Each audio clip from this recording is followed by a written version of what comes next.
My daughter-in-law posted a TikTok saying, "My mother-in-law does nothing." When she came home, she couldn't believe what she saw. I never thought it would end up like this. That at 68 years old, with hands marked by 4 decades of honest work, I would be sitting in the living room of my own house watching thousands of strangers laugh at me. It was a Thursday afternoon. I remember the cinnamon smell of the coffee I had just brewed, the sound of the birds in the backyard. I had just finished cleaning the entire house as always, and I sat down for a moment in the armchair in the living room, the one I bought 20 years ago that still holds its original navy blue color because I treat it as if it were silk. I picked up my cell phone. I'm not one of those older ladies who doesn't know how to use technology. I taught myself watching tutorials, asking my neighbor Harriet. I got on TikTok because my granddaughter Caroline had shown me how to use it to watch recipes and cat videos, simple things that made me smile. But that day, the algorithm showed me something different. I saw the face of Jenny, my daughter-in-law, smiling at the camera with that smile I had always believed was sincere. She was wearing a pink blouse that I myself had given her for her birthday. The video started with a catchy song in the background and her speaking directly to the screen. "Do you know what the best part of having a mother-in-law is?" she was saying in a sing-song voice, raising her eyebrows as if she were about to tell the joke of the year. My heart still suspected nothing. "That I don't have to do anything at home anymore," she continued, and my stomach tightened. The camera spun. It showed my kitchen. My kitchen where I was at that moment, but washing the breakfast dishes that they had left. I was visible from the back wearing my yellow floral apron. The same one I've used for years because it reminds me of when my husband Robert was still alive. "My mother-in-law does nothing in her life," Jenny said with a mocking tone. "So it's her obligation to take care of the house and the children. Or what else is she gonna do? Sit around watching television all day?" She laughed. That laugh I knew from family meals from Sunday afternoons, but now it sounded different. It sounded cruel. The comments loaded on my screen. Thousands. "Ha, you're right. That's what mothers-in-law are for. Take advantage, sister. Let the old folks work." "Oh yeah, let her earn her keep." I felt something break inside me. It wasn't a loud, dramatic pain. It was worse. It was like when an antique cup that you loved breaks and the sound is so soft you barely hear it. But when you look at the floor, it's all in pieces. My hands were shaking holding the phone. 63,000 likes, 800 comments, thousands of shares. Me turned into the afternoon's entertainment for thousands of people who didn't know me, who didn't know my name, who didn't know what I had built, what I had sacrificed, what I had given. I closed the application, but the image remained burned into my eyes, into my soul. I stood up from the armchair. My legs held me, but I felt as if I were walking on cotton. I went to the kitchen and poured water into a glass. One of those I bought when I got married almost 50 years ago. I drank slowly, trying to make my breathing return to normal. I heard laughter from the room of Jenny and my son Stephen. She was showing him the video. I heard her voice. "Look, honey, it already has more than 50,000 likes. People understand. See?" And the worst came next. The voice of my son, my Stephen, the child I carried in my arms when his father died, and people told me I wouldn't be able to raise him alone. The young man I drove to school every morning on 2 buses because we didn't have a car. The man I hugged on his wedding day, promising him he would always have a home with me. "Oh, Jenny, you're right. Besides, Mom is getting old. What else can she do?" They laughed together. In that moment, I didn't cry. I didn't yell. I didn't break anything. I just smiled, a small, still smile that came from a deep place I didn't even know myself. Because in that second, as I listened to their laughter, as I watched the notifications keep coming to my cell phone, which I still had in my hand, I understood something that would change everything. I had been too good, too quiet, too available. I had mistaken love for invisibility, and that was going to end. I opened the video again. I watched the whole thing. Every second, every mocking gesture, every comment that called me a dependent or a family burden. And as I watched it, my mind started working because Jenny had just made the biggest mistake of her life. She didn't know who she was messing with. She didn't know that this house she walked on with such comfort, that she traversed with such arrogance, had an owner, and that owner was not a weak or defeated woman. It was I, Elilynina Smith, and I was about to remind everyone who built these walls. I turned off my cell phone. I took off my apron. I poured myself another cup of coffee. And I started planning.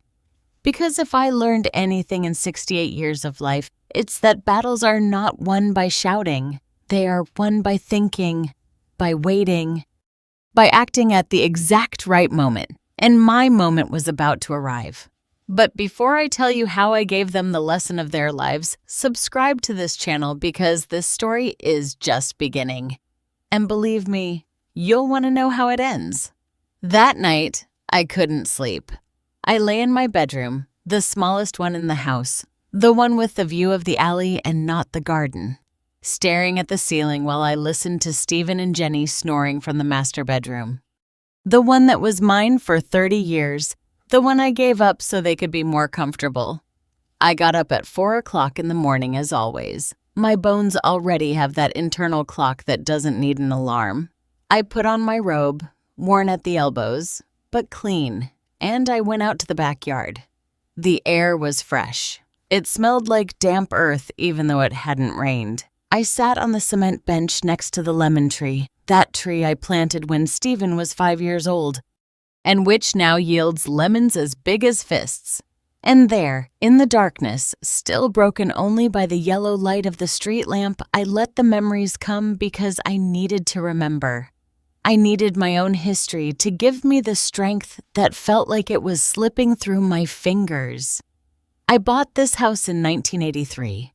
Let me repeat it so you understand perfectly. I bought it with my money with my hands. I was 28 years old and I had just buried Robert's stomach cancer. 4 months from the diagnosis until he closed his eyes for the last time, squeezing my hand as if he wanted to take a piece of me with him. I was left alone with Stephen, a 3-year-old boy who still asked for his dad every night before bed, with no savings, with no family who could help us.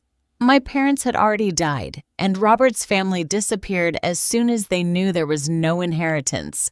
People told me, "Sell the house, Elilynina. Go back to your hometown. Find a man to support you." I smiled at them, and inside I thought, I'll die first. I got a job at Don Victor's textile factory down by the industrial district. Shift from 7 o'clock in the morning to 3 o'clock in the afternoon. I sewed pockets on denim jeans, 500 per day. My fingers bled the first few weeks until calluses formed that were so hard I no longer felt the needles, but it wasn't enough. So, I got another job. From 5 to 10 at night, I cleaned offices in a downtown building. I took Stephen with me. I sat him in a chair with his crayons and his little books while I mopped floors, emptied trash cans, polished desks. Where others made important decisions, I slept 4 hours, sometimes 3. On weekends, I sold barbecue sandwiches and potato salad that I prepared Friday nights. I took them in a large cooler to the church square. Stephen helped me shout, "Hot barbecue sandwiches! Get your potato salad!" Every dollar I earned, I saved in a metal box I hid under my bed. No luxuries. No new clothes, no going out, only work, only saving, only the dream of having my own place where my son could grow up safe. It took me 5 years. 5 years of waking up before the sun and going to bed when it had already risen again. 5 years of watching Stephen grow up almost without me, raised between factories and offices, eating cold sandwiches and sleeping in borrowed chairs. But in 1988, when Stephen turned 8 years old, I signed the deeds to this house. It was small then, 2 rooms, 1 bathroom, a kitchen and living room that were one space. The walls had cracks. The roof leaked when it rained hard. The floor tiles were broken. There was no yard, just a patch of dirt with weeds. But it was mine. I cried the day I got the keys.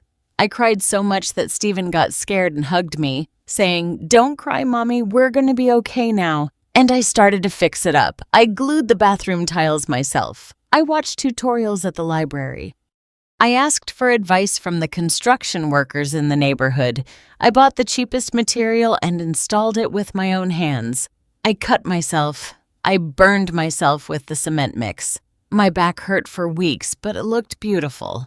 I painted the walls light yellow because I wanted the light to come in. I planted the lemon tree. I put pots with red geraniums at the entrance. I built the cement bench where I was now sitting.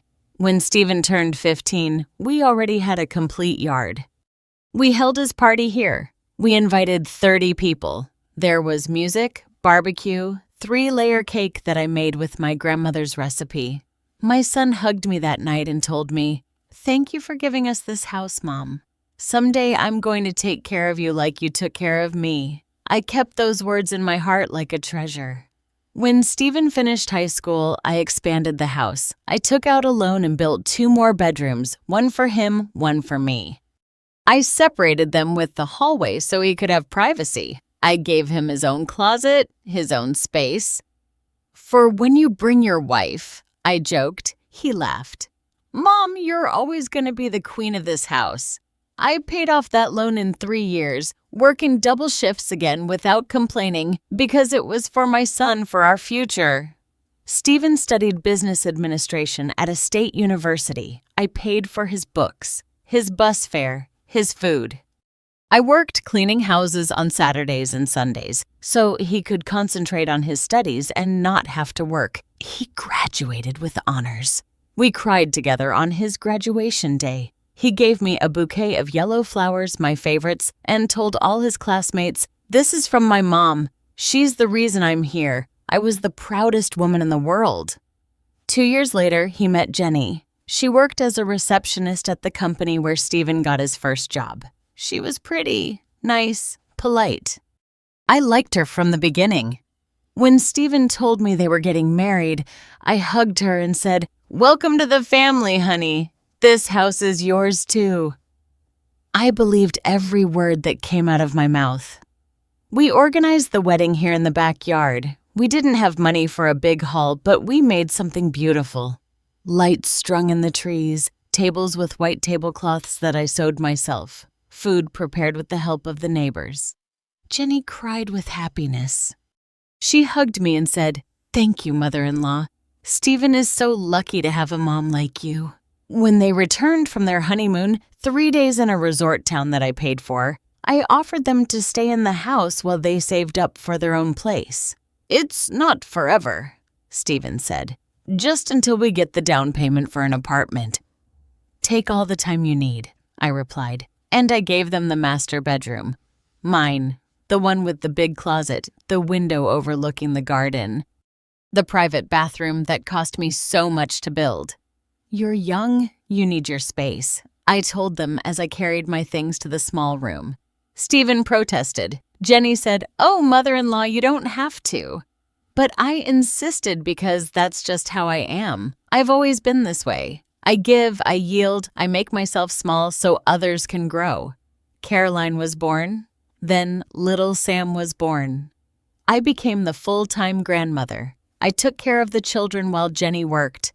I bathed them, fed them, helped them with their homework. I got up in the middle of the night when they cried so their parents could sleep. I'm a light sleeper anyway, I would say. I cleaned the house, cooked for everyone, did their laundry, ironed Stephen's shirts, did the grocery shopping with my pension because, after all, I eat less. I never asked for anything in return.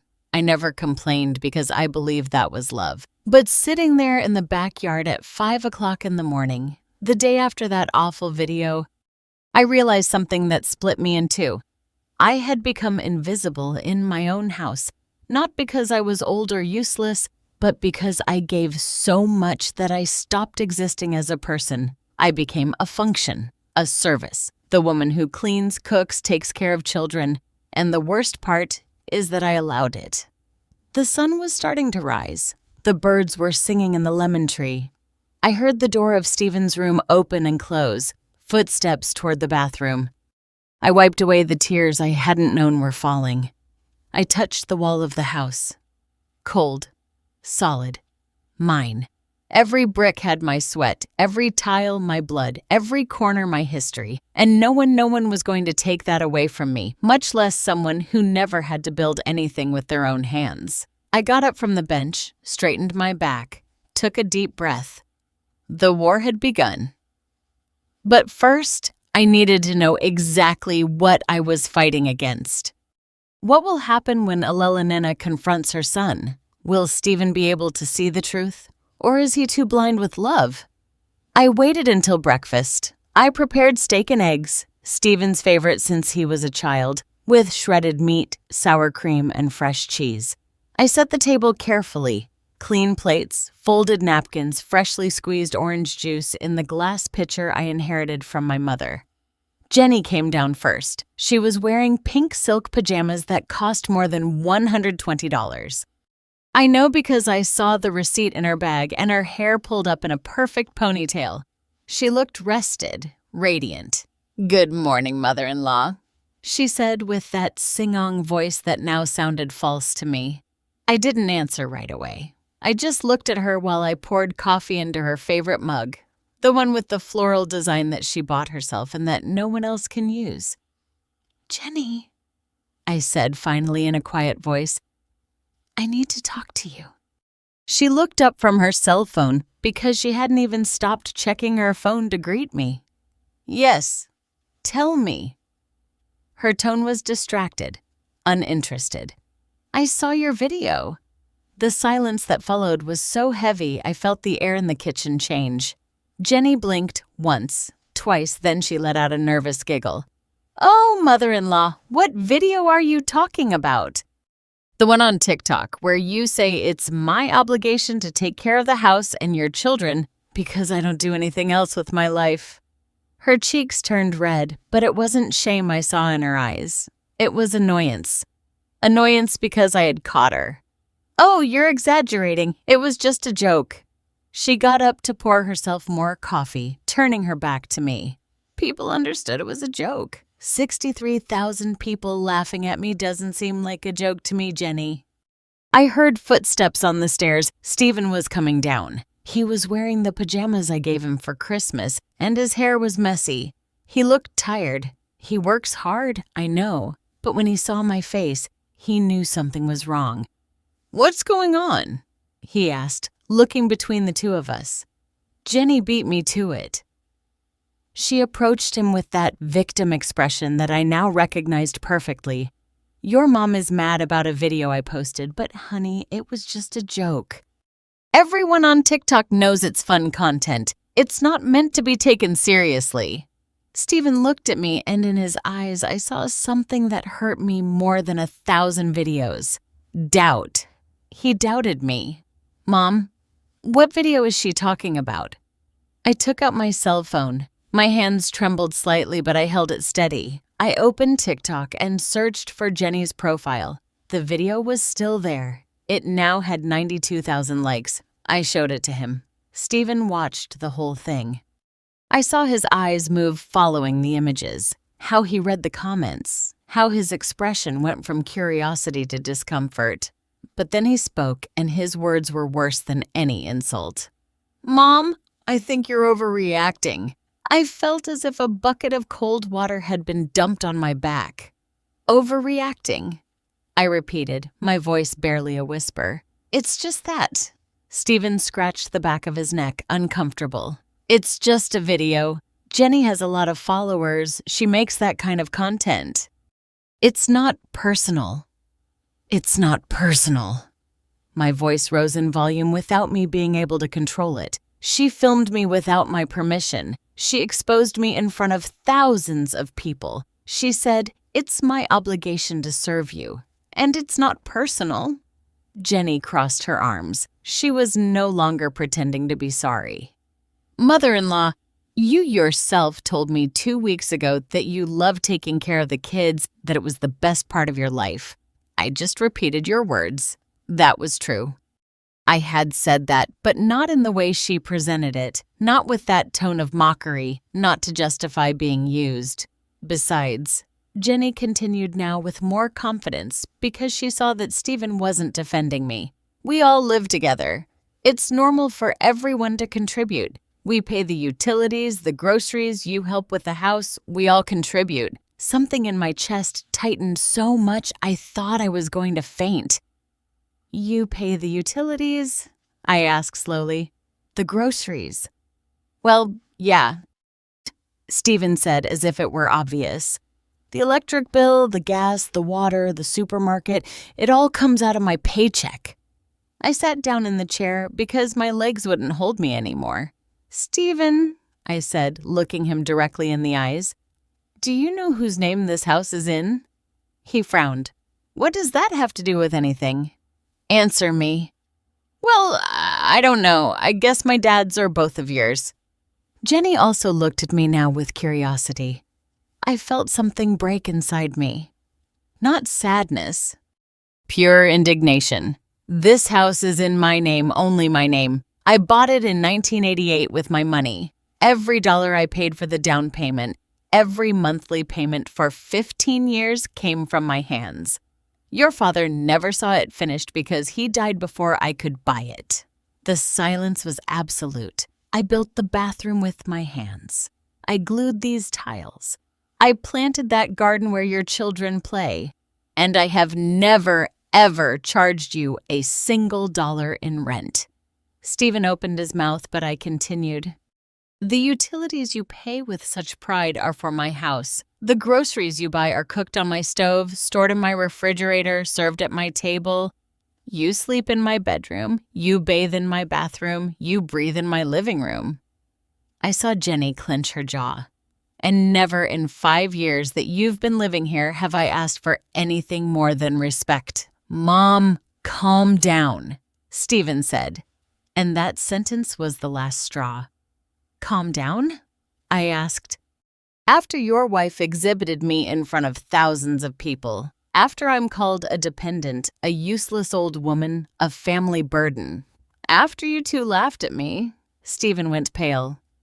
You heard us. I heard you yesterday afternoon laughing at the video. You said, oh, Jenny, you're right. Besides, Mom is getting old. What else can she do?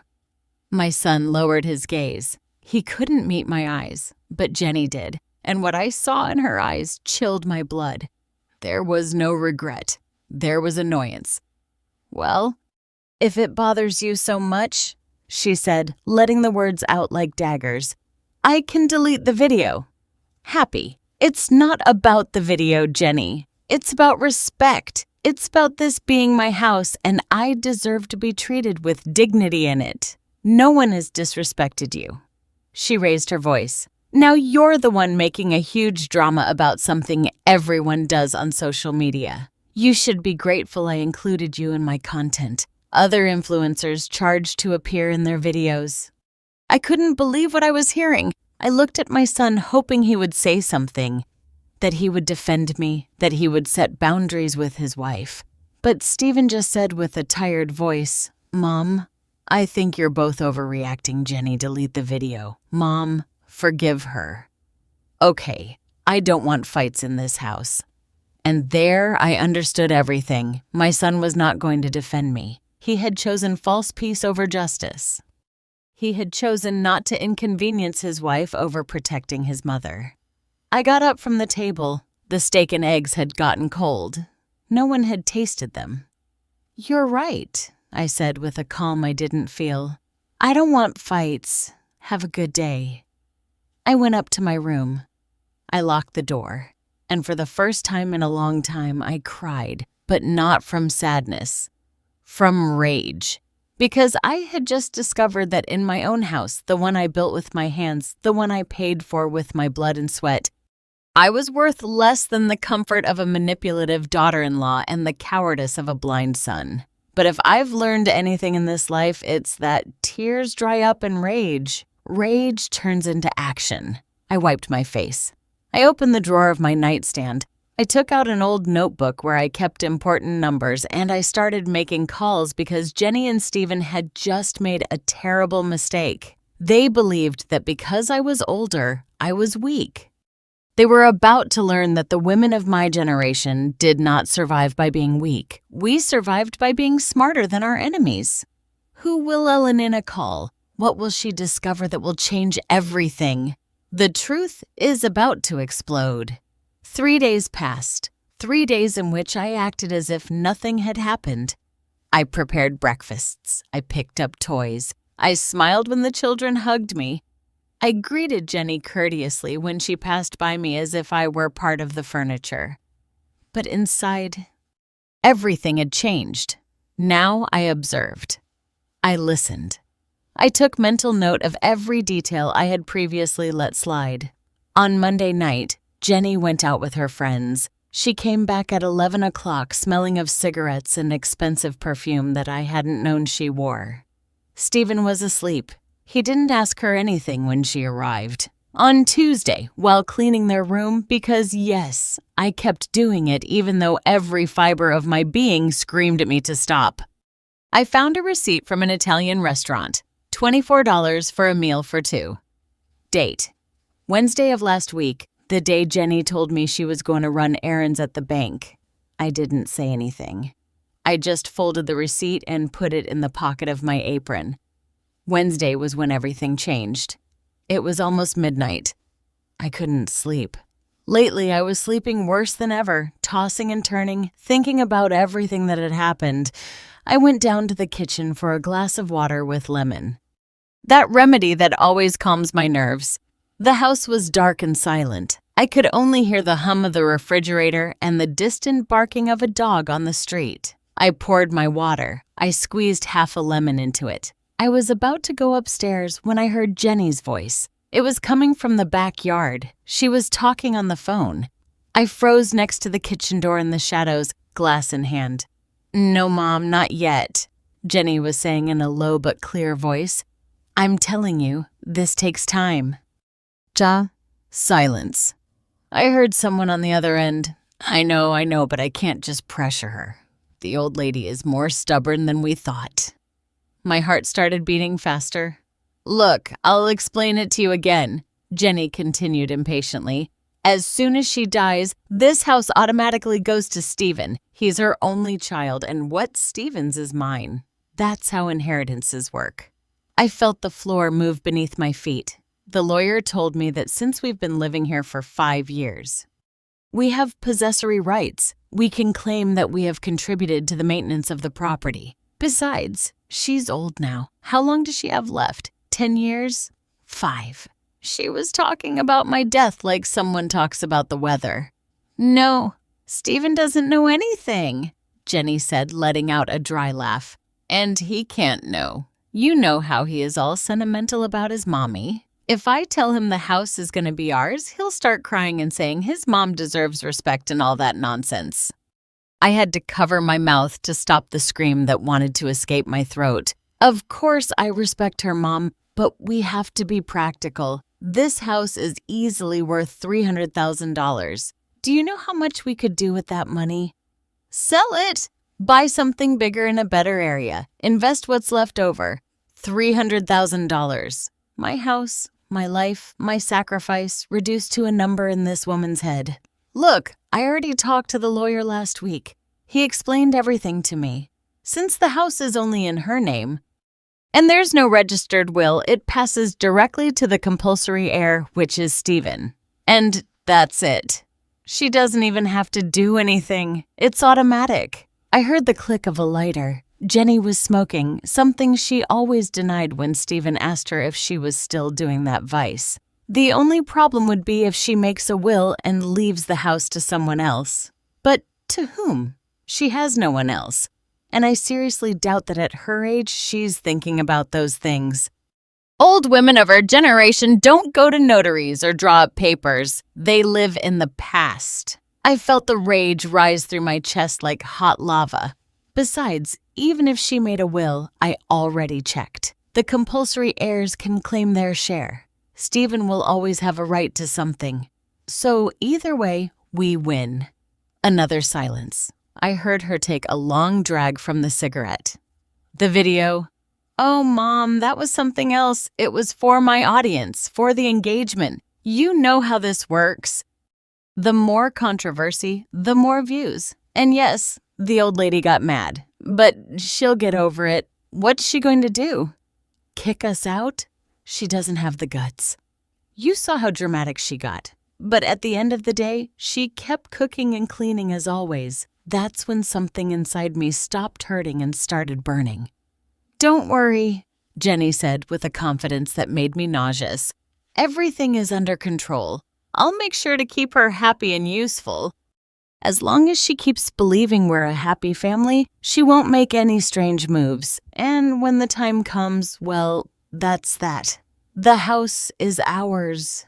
She hung up. I heard her footsteps approaching the house. I moved quickly. I went up the stairs as silently as I could, my heart pounding against my ribs so hard I thought my chest would explode. I entered my room. I closed the door. I leaned against it with my legs trembling. I still had the glass of water in my hand. I placed it on the nightstand so carefully that it didn't make a sound. And then I realized something. My cell phone. I had left it in the pocket of my robe, and without thinking, purely by instinct or perhaps because God was guiding me, I had pressed record when I heard Jenny's first sentence. With trembling hands, I took out the phone. The audio had recorded everything, every word, every plan, every lie. 8 minutes and 43 seconds of pure evidence. I sat on the bed. I listened to the full audio to make sure it had recorded well. Jenny's voice sounded clear. Her words were unmistakable. When it finished, I stared at the phone screen. And for the first time in days, I smiled. Not a bitter smile, not a sad smile. A smile of a woman who has just found the winning cards in a game she thought was lost. Because Jenny was right about one thing. The women of my generation don't go to lawyers, except when we do. I looked at the clock. It was 1 o'clock in the morning. Too late to call, but not too late to plan. I opened the notebook where I kept important numbers. I flipped through the pages until I found what I was looking for. Harriet Ramirez, my best friend for 30 years, a former notary, retired 5 years ago, but with more legal knowledge in her little finger than any young lawyer. And below, another number, Robert Smith, Jr., my nephew, the son of my brother who died 10 years ago, a lawyer specializing in family and probate law, a good man who visited me every month and always told me, "Aunt, anything you need, call me." I had never needed anything until now. I hid the cell phone under my pillow as if it were a treasure, because it was. It was my ammunition. I lay down but didn't sleep. I couldn't. My mind was working at full speed, formulating plans, calculating moves, thinking 3 steps ahead. Jenny thought she was smart. Jenny thought I was a naive old woman who was going to let herself be used until the day I died. Jenny had no idea who she had messed with. Because I had survived the death of my husband, I had raised a son alone. I had built a house with my own hands. I had worked 20 hours a day for years, and she thought she was going to beat me with cheap lies and mediocre plans. Poor girl. She had no idea of the storm she had just unleashed. The next morning, I went down for breakfast, as always. I prepared eggs with hash browns. I poured coffee. I greeted them with a smile. Jenny looked at me with that expression of superiority that I now recognized perfectly. "Good morning, mother-in-law," she said with false sweetness. "Good morning, dear," I replied. And as I served her plate, as I watched Stephen read the newspaper without paying attention to me, as I listened to my grandchildren argue over the television remote, I thought of one thing. Enjoy these days because your world is about to collapse, and this time there will be no TikTok video to save it. What will Alila Nina do with that recording? Can she trust her nephew? The counterattack is about to begin. Don't underestimate me for my gray hair. On Thursday at 10 o'clock in the morning, while Jenny was at the gym and Stephen was at work, I left the house with my most discreet handbag and the cell phone safely tucked away in my pocket. I told the children I was going to the grocery store. Caroline barely looked up from her tablet. Sam was watching cartoons. I took a taxi, an expense I usually avoid, but this was urgent, and I gave the address of the notary office where Harriet had worked before retiring. She now lived in a small apartment near downtown in a building from the 1970s with mustard-cold walls and plants on every balcony. I rang the doorbell. I heard hurried footsteps. "Who is it?" Harriet's voice asked over the intercom. "It's me, dear Elena." A brief silence. Then the buzzer sounded, opening the door. I went up to the third floor by the stairs because the elevator never works. Harriet was waiting for me at the door of her apartment with her white hair pulled back in a bun and her glasses hanging from a chain over her burgundy-knitted sweater. "Elenina," she said, looking at me with those sharp eyes that miss nothing. "By your face." "I know this is not a social visit." I entered. The apartment smelled of freshly brewed coffee and the cinnamon candles that Harriet has always liked. We sat in her small but cozy living room full of books and photographs of her family. "Tell me everything," she said bluntly as she poured me a cup of coffee in delicate porcelain. And I told her everything. The video, the humiliation, the conversation I overheard, Jenny's plan to take over my house. When I finished, I took out my cell phone and played the audio for her. Harriet listened without interrupting. Her expression went from neutral to annoyed, then frankly furious. When the audio ended, she took off her glasses and rubbed the bridge of her nose. "That wicked woman," she said with a flat voice. Harriet never swears. The fact that she did now told me how serious the situation was. Does Stephen know anything about this? Nothing. According to Jenny, he's oblivious. Typical. Harriet took a long sip of her coffee. "Sons are always the last to see what their wives really are. And what do you want to do, dear? I want to protect my house. I want them to learn a lesson, and I want Stephen to open his eyes." Harriet nodded slowly, thinking, "First things first. Your house is in your name, correct?" "Yes, only your name." I never put it in Stephen's name because, I don't know, something stopped me. That something is called instinct, and it saved you. Harriet put her glasses back on. "Second, do you have a will?" I shook my head. Then Jenny is right about one thing. If you die without a will, the house automatically goes to Stephen as the compulsory heir. But that has a solution. You need to make a will right away, and you need to talk to my nephew, Robert. I thought the same thing. "I have his number. Call him right now. I'll text him too." That boy is good and he's discreet. I dialed the number while Harriet sent a WhatsApp message. Robert answered on the third ring. "Until Elenina, is everything okay?" His voice was warm, worried.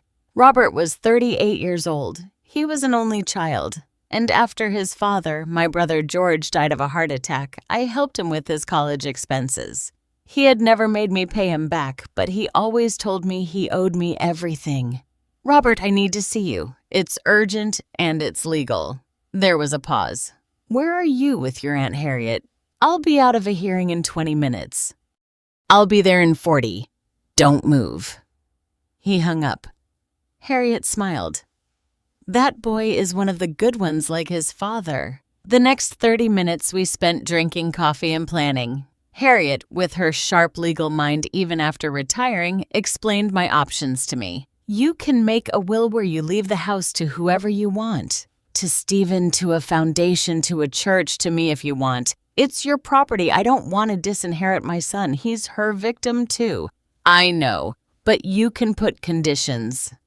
You can create a trust. You can divide the property. There are many legal options that protect your interests and teach that viper a lesson without leaving your son on the street. And what about the video? Can I do anything about that? Harriet frowned. Legally, it's complicated. You didn't sign any consent to appear in the video, but since it was filmed in your own house and she lives there, it's a gray area. You could ask for it to be taken down for unauthorized use of your image. But it would be a long process. I don't want long processes. I want fast justice. Then let's go for what really hurts, the assets. You take away what she really wants and destroy her without going to court. I smiled. That's why Harriet had been the best notary in the area. There was a knock at the door. Robert had arrived. I saw him through the peephole. Tall, strongly built with a trimmed beard and a dark gray suit. He was carrying a leather briefcase. Harriet opened the door. Aunt Robert greeted, kissing her cheek. Then he turned to me. Aunt Lelanina. He hugged me. A real hug. The kind that reminds you that you're not alone in the world. The three of us sat around the coffee table. Robert took out a notepad and a pen. Tell me everything. And I did.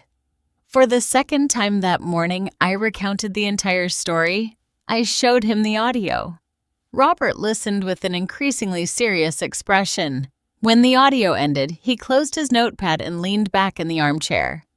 Aunt, that woman is not just manipulative. She's dangerous, and what she's saying is technically correct from a legal point of view, but ethically, it's garbage. Can I do something? You can do a lot, and we're going to do it. Robert opened his briefcase and took out several documents. First option, open public will. You state who inherits what under what conditions. It's unassailable if done correctly.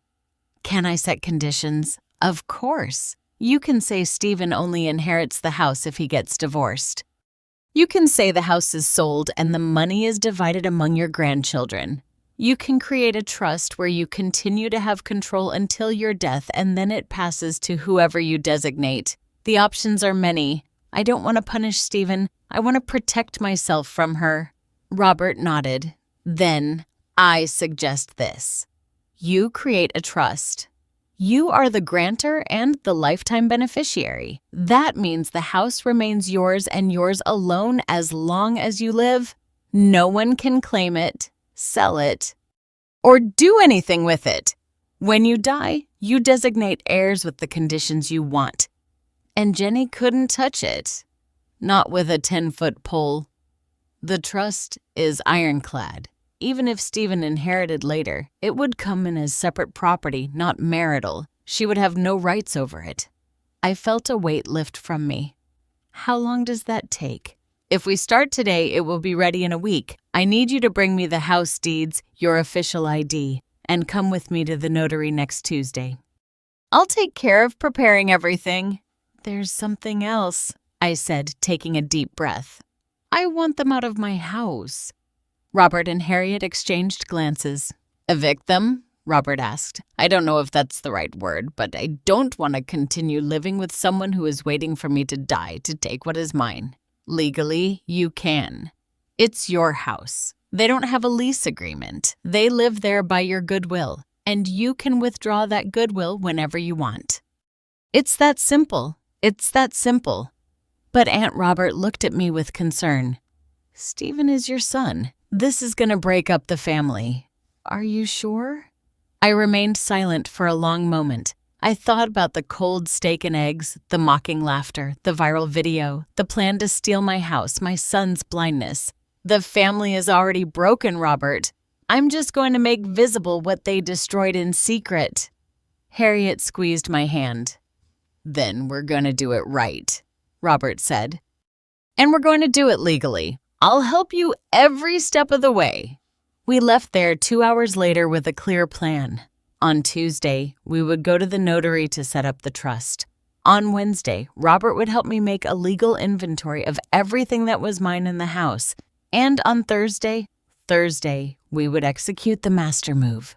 I returned home by taxi. It was 3 o'clock in the afternoon. Jenny was in the living room painting her nails while watching a show on television. She didn't even turn around when I walked in. Did you buy vegetables? She asked without taking her eyes off the screen. I forgot. I lied. I'll go tomorrow. Oh, mother-in-law, how scatterbrained. Well, we'll have to order pizza then. I looked at her there, so comfortable in my armchair, using my electricity, breathing my air, planning to steal my life, and I smiled. Yes, dear, order pizza. I went up to my room. I locked away the documents Robert had given me and dialed one more number on my cell phone. Hello, Cousin Mary. It's Elelenina. I need a favor, and it has to do with social media. Mary, my second cousin, was 50 years old and had more than 200,000 followers on TikTok.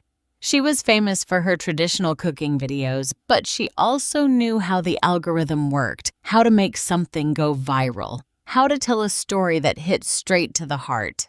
Tell me everything, she said with that energy that always characterized her. And I told her when I finished. Mary let out a long whistle. Cousin, that girl picked a fight with the wrong person. When you're ready for your revenge, let me know. I'll make sure half of America finds out. I hung up. Everything was in place. The chess pieces set, the plan drawn out. Now all that was left was to wait for the exact moment to move the queen and destroy the enemy king. What surprise awaits Jenny? How will she react when she discovers that the old lady isn't so defenseless? The blow is about to fall. The weekend arrived with unexpected news. Jenny walked into the kitchen on Friday night with her cell phone in her hand and that spoiled child smile she wore when she wanted something. Mother-in-law, she said in a sugary voice, guess what? We won a weekend getaway at the resort. The Palm Springs getaway. A raffle from my job. Everything paid for. Hotel, meals, spa. We leave early tomorrow and come back Monday night. My heart jumped, but I kept my face neutral. Ace, that's wonderful, dear. You deserve it. You've worked hard. Stephen appeared behind her carrying a suitcase. Mom, are you sure you'll be okay? It's 3 days. Son, I'm 68, not 88. I can take care of myself. It's just the children, he began to say. The children are staying with me. Or were you planning to take them to the spa? I said, raising an eyebrow. Jenny and Stephen exchanged uncomfortable glances. Well, we thought that. Jenny bit her lip. They could come with us. There's a children's pool, or they can stay with Grandma and have a good time here. We'll make cookies, watch movies, go to the park. I looked at Caroline and Sam, who had just run in. What do you prefer, kids? Boring spa with your parents or a fun weekend with Grandma? With Grandma, they both shouted at the same time. Case closed. I saw the annoyance in Jenny's eyes, but she didn't say anything. Stephen seemed relieved not to have to deal with the children on their romantic weekend. They left Saturday at 7 o'clock in the morning. I saw them off at the door with kisses and hugs. Jenny gave me a loose hug, the kind that means nothing. Take care, mother-in-law, and take good care of the children. As always, I replied with my best obedient grandmother smile. Stephen kissed my forehead. Thanks, Mom. You're the best. I watched them get into the car. I watched them drive it away down the street. I watched them turn the corner and disappear. I closed the door. I took a deep breath and I pulled out my cell phone. Robert, they've left. Perfect. I'll be there in 30 minutes with the van. I went up to wake the children. I gave them a quick breakfast of cereal with milk and banana. Grandma, are we going to the park? Sam asked with his mouth full. Later, honey. First, Grandma has some things to do. In the meantime, do you want to watch movies on my tablet? Their eyes lit up. Normally, I don't let them watch television in the morning, so this was a treat. I set them up in the living room with blankets and my tablet loaded with their favorite cartoons. I gave them cookies and juice. They would be entertained for at least 2 hours. At 8:30, Robert arrived. He wasn't alone. He had a small moving van and 2 strong men in blue overalls. Aunt Robert greeted stepping out of his truck. Let me introduce you to Mike and Joe. They're trustworthy. They work with a friend of mine, discreet and fast. The men greeted me respectfully, taking off their caps. Good morning, Mom. Where should we start? I opened the front door for them. The master bedroom upstairs. Everything in there is theirs. Clothes, furniture they brought, their personal belongings. Everything comes out. Robert took out a notepad. Let's do this, right? I'm gonna write down every single thing we take out. Photos. 2. Just in case they accuse us of theft, we have evidence that we only took what belonged to them. For the next 3 hours, those 2 men worked like organized ants. They took out the modern dresser that Jenny had bought 2 years ago, the king-size bed they brought when they got married Obed because the house one was too old, the vanity with the LED lit mirror, the floating shelves, the 50-inch television that Stephen installed on the wall, every box of Jenny's shoes, every one of Stephen's suits, every dress, every tie, every perfume, every face cream, every beauty product, everything. Robert took photos of everything before taking it downstairs. I checked things off on a list. The bookcase, I said, pointing to the dark wood piece of furniture next to the window. Are you sure? Robert said. It's nice. They bought it a year ago. I have an old pine one that was left in the backyard shed when they put this one in. Out. The men disassembled it and took it down piece by piece. When they finished with the master bedroom, it looked like an empty hotel room. All that remained were the walls painted light blue, the color I chose 15 years ago, and the hardwood floor that I myself had paid for. Now, the bathroom, I said. We took everything out. Jenny's expensive products that cost more than $50 each, Stephen's electric toothbrush, the new towels they bought last year, the laundry basket they brought, even the bath mat. I left only the old towels that were mine, and a basic bar of soap. The living room? Mike asked, wiping the sweat from his forehead. I looked around. The gray sectional sofa that took up half the space. They bought it 2 years ago when my blue fabric one no longer matched their style. Out the television, that one is theirs too. The one I had was smaller, and they put it in their room. They took out the sofa, the glass coffee table, the 60-inch television, the sound system, even the decorative plants in modern pots that Jenny had put in to give life to the space. I got my old navy blue armchair out of the storage room. It was a little worn, but clean and comfortable. We put it back in its usual spot. My 32-inch television returned to the living room. My carved wooden coffee table that had been my mother's recovered its place. The house was starting to look like my house again. The kitchen? Joe asked. Take out the Italian coffee maker that Jenny brought. The set of non-stick pans they bought, the new blender, the microwave oven they installed. Everything that wasn't here before they arrived. We even opened the pantry. This set of minimalist white plates is theirs, I said, pointing to the square plates I hated. Take out the whole set. I have my floral plates saved.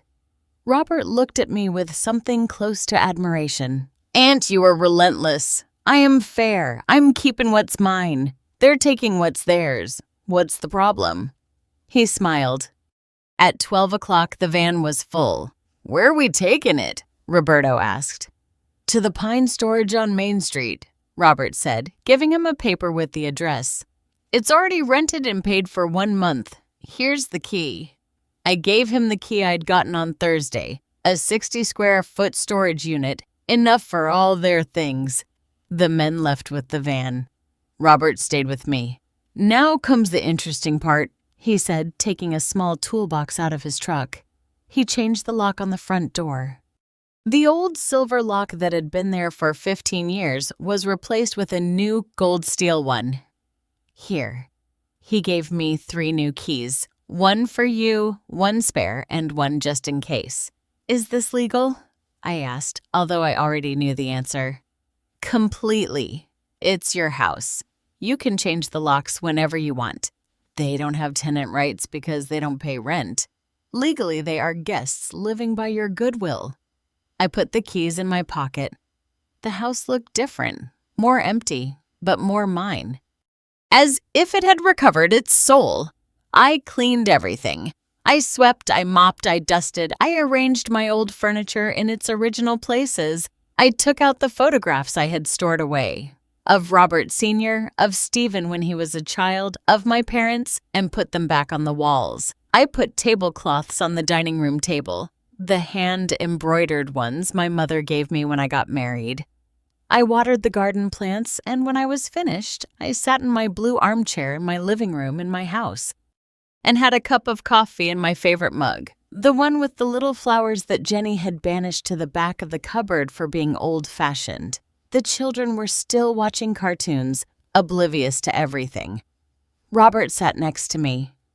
"Do you feel good about this?" I thought about the question. I looked for guilt, remorse, doubt. I found nothing, only peace. "I feel free," I finally said. He nodded.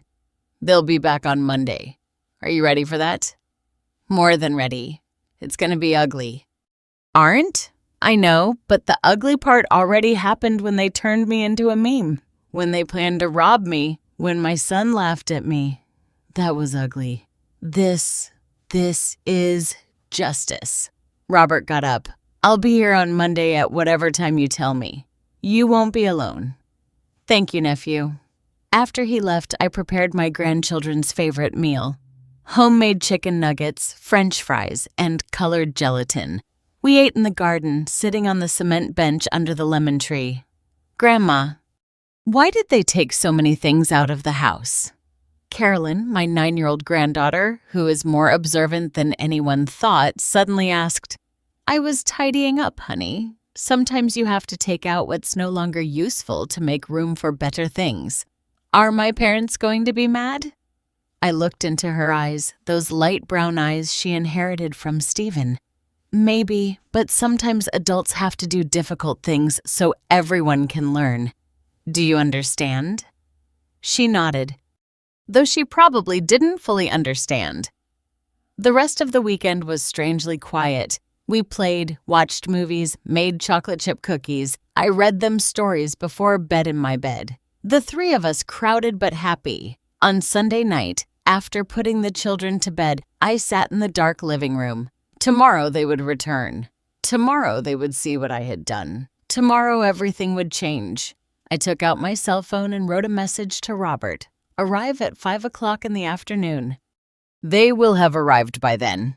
His answer was immediate. "I'll be there, Aunt, with all the legal backing you need." I put away the phone. I looked around my house, my real house, the one I built, the one I defended, the one no one was going to take from me. And I waited because the storm was about to break. And this time, I was the lightning. How will Jenny and Stephen react when they see the empty house? What will happen when their keys don't work? The moment of truth has arrived. On Monday at 4:30 in the afternoon, I heard the car park in front of the house. I was sitting in my blue armchair, hands crossed in my lap, my back straight. I had brewed coffee, a full pot, because this was going to be long. The children were in the backyard playing with their toy cars. I had told them not to come out until I called them. I heard the car doors close. Voices, laughter. They were happy from their weekend getaway. Footsteps approaching the door. The sound of a key going into the lock, turning, not opening. Silence again. The key, the attempt, the resistance. "What the heck? It won't open," Stephen's voice confused. "Try again," Jenny said impatiently. More attempts, more metallic sounds of frustration. "Is it jammed?" Stephen sounded worried now. I got up from the armchair, smoothed my dress. I had put on my favorite one, the beige one with embroidered flowers, the one I wear for important occasions. I walked to the door. From inside, I could hear them struggling with the lock. I opened it. Stephen was standing there with the key in his hand, sweating. Jenny was behind him with an annoyed look, carrying her very expensive beach bag. "Mom, good thing you're here. The lock is jammed." "We can't," Stephen began to say. "It's not jammed," I interrupted him in a calm voice. "I changed it."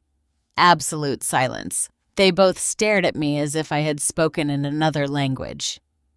"You changed it?" Jenny asked with a nervous laugh. "Why would you do that?" "Because it's my house and I decided to change the locks." "Mom, what is going on?" Stephen dropped his suitcase. His face showed genuine confusion. "Come in," I said, stepping aside. "But please leave your luggage outside." "What?" "No, it's hot. Jenny tried to enter with her luggage. I said, leave them outside." I repeated more firmly. Something in my tone stopped them. They left the suitcases on the porch and walked in, and then they saw it. Jenny was the first to realize. Her eyes scanned the living room as if it were a place she had never seen before. "Where is my living room?" she asked in a high-pitched voice.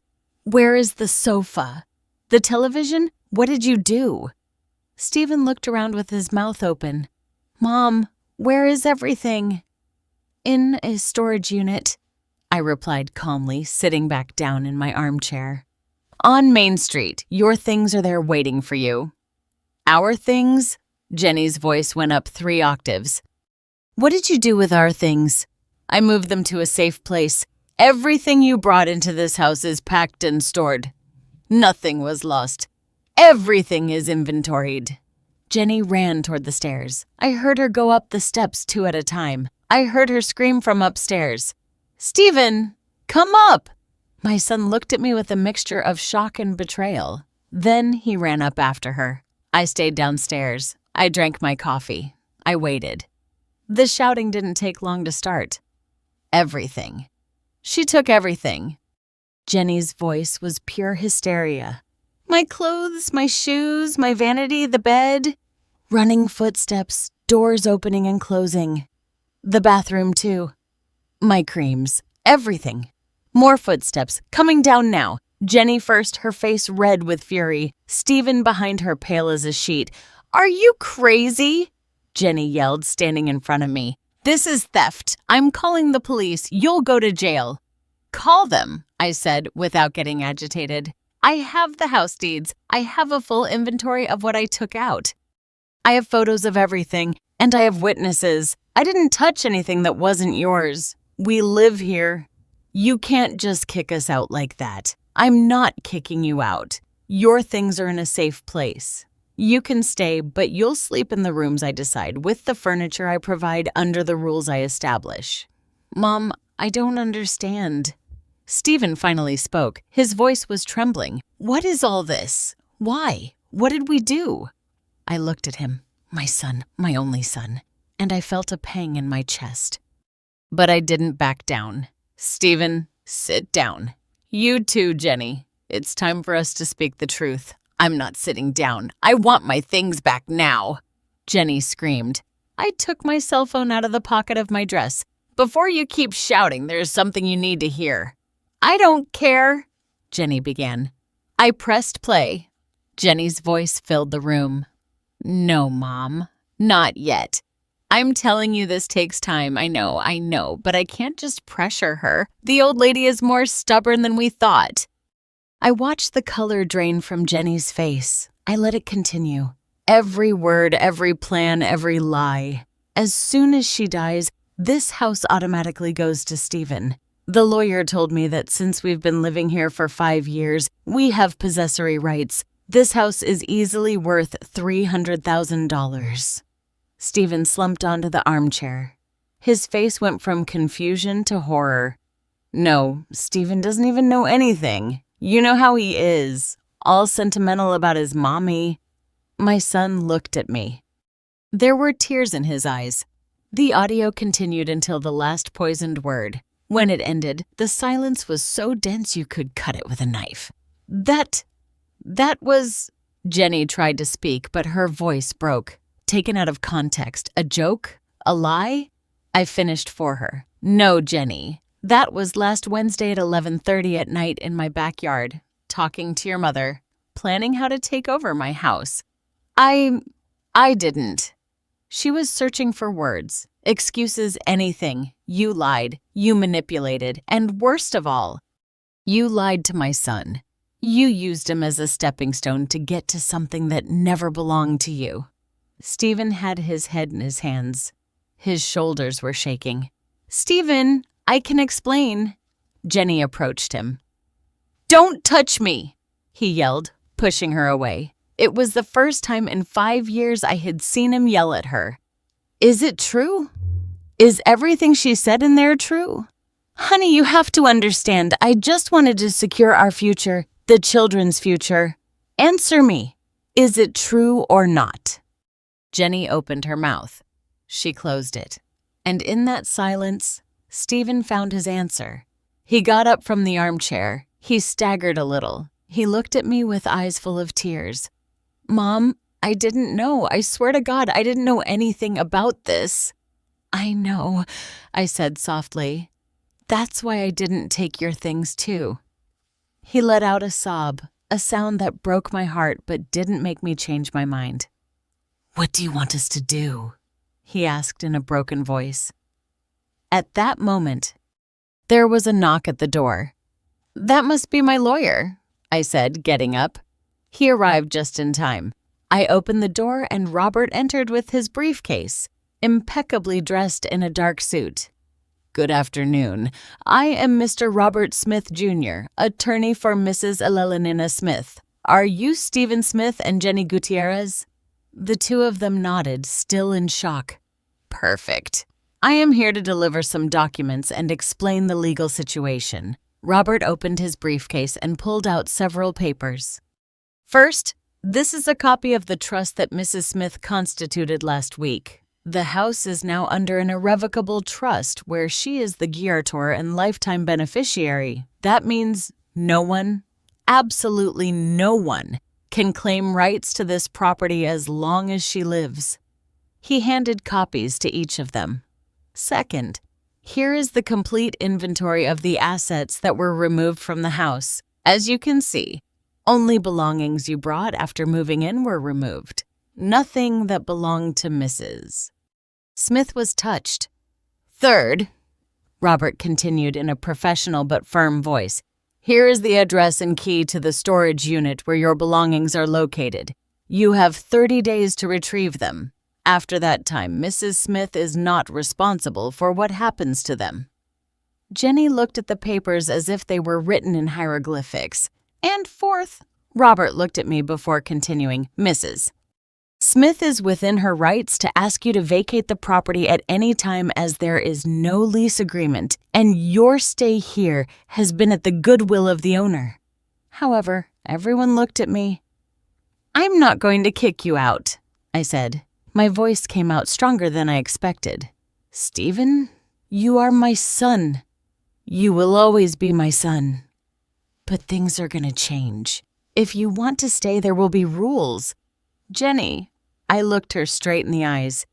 You can stay too, but with conditions. Or you can both leave. The decision is yours. What conditions? Stephen asked, wiping away his tears. First, you will pay rent $350 a month to stay in my house, but, Mom, second, you will help with the household chores, everyone. Not just me, there is a schedule that we will make together. Third, respect absolute towards me, towards this house, towards what I have built. No videos, no mockery, no secret plans, or you leave. Jenny opened her mouth to protest. And fourth, I continued without letting her speak.